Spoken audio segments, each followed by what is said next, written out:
What does a traditionalist want? What is the end goal of our movement? Well, first we ought to define what a traditionalist is. You've probably heard trad thrown around a lot in recent years.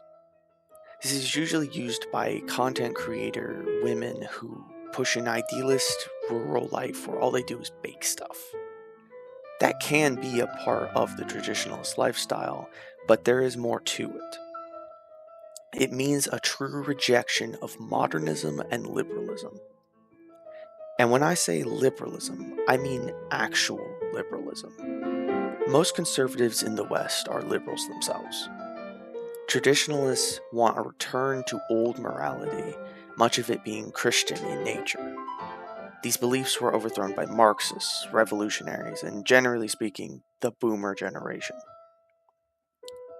Also, note that not all traditionalists hold the same views. We are generally aligned, but not a monolith, and you do not have to agree exactly on every specific policy in order to be supportive of traditionalism in general.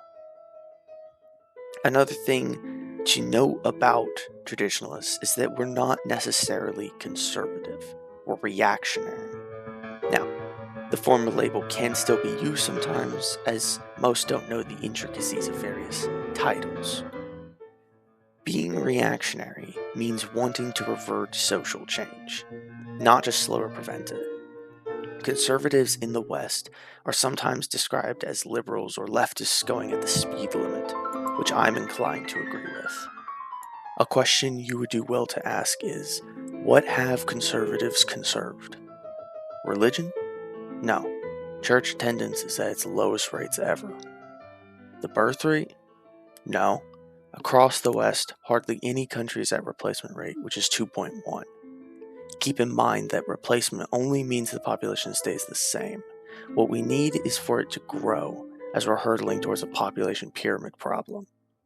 We'll go more into this during our video on population and birth rates. Stay tuned for that. A traditionalist, as opposed to a conservative, wants to revert the terrible changes inflicted upon our civilization. Republicans in America, Tories in Britain, the CDU in Germany, and other conservative parties will not reverse feminism, abortion in its entirety, or mass immigration. This is where we come in. We have the will and the desire to make these large changes. Another area the conservatives have not conserved is the environment. You do not have to be a leftist hippie to care about it. A part of the traditionalist stance is that nature is sacred, and a connection to the environment around us is very healthy. Traditionalists are conservationists. Modern environmentalists, something separate, view man to be an intruder in nature. And so while they have good intentions of protecting it, they go about it the wrong way. A conservationist sees himself as a steward of the land. He protects it and replaces what he takes, and understands that man is an integral part of the environment. We want to protect national parks, make new ones, and clean up our land. Look around you when you go outside, specifically at what green spots are in your area. Are they clean? Do you see trash and debris that never gets cleaned? If so, that's what we want to fix. Something else we need to reverse, obviously so, is feminism. The question is, however, how do you do this? Admittedly, it's a very long and difficult road with no clear path. This is something we've been living with for decades now, and it's been taught to us our entire lives.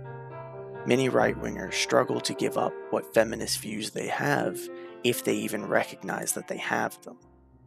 One part of feminism that we'll look at, while saving the others for our videos diving deeper into the topic, is labor. To put it simply, women work too much. This has inflated their status in society, fueling the problem of feminism. What this also does is destroy birth rates. Studies have shown that when a woman makes more money, she has less children. When a man makes more, he has a larger family. But why though?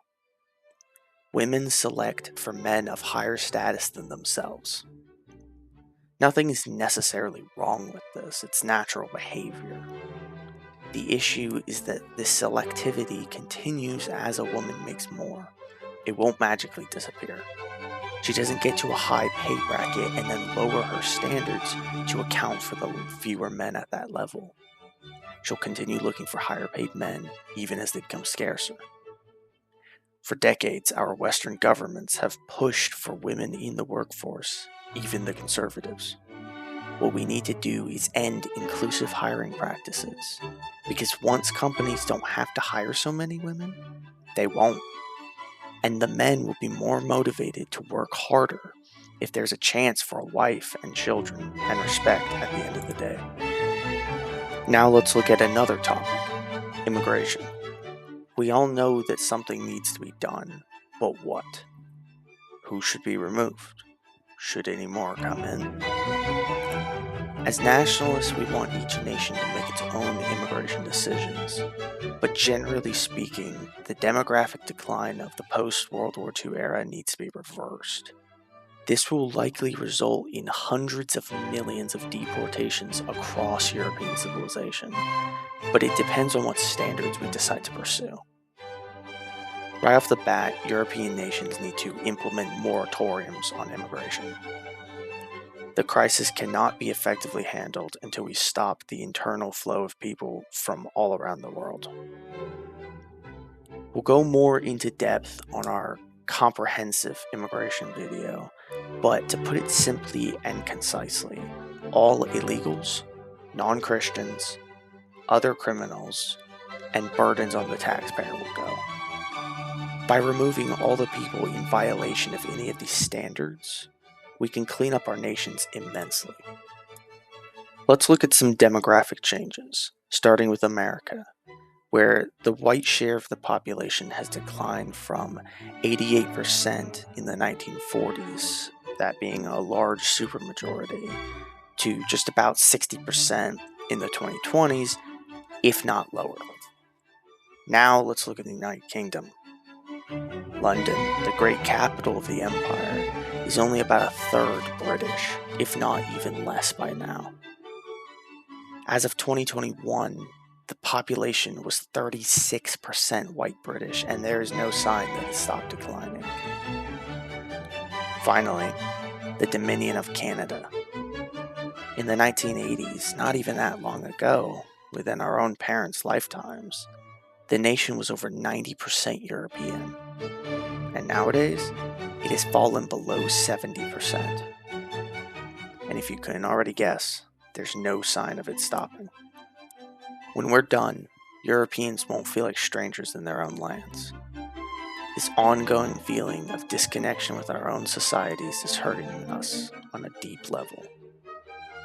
Not being around your own people, not having meaningful interpersonal connections and marriages, and living in ugly concrete mazes takes a toll on a population.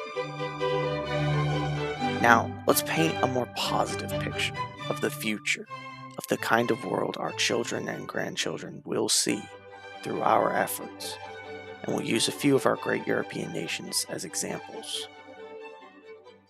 In Britain, the shires will be clean and calm, and big cities too will be restored to their greatness.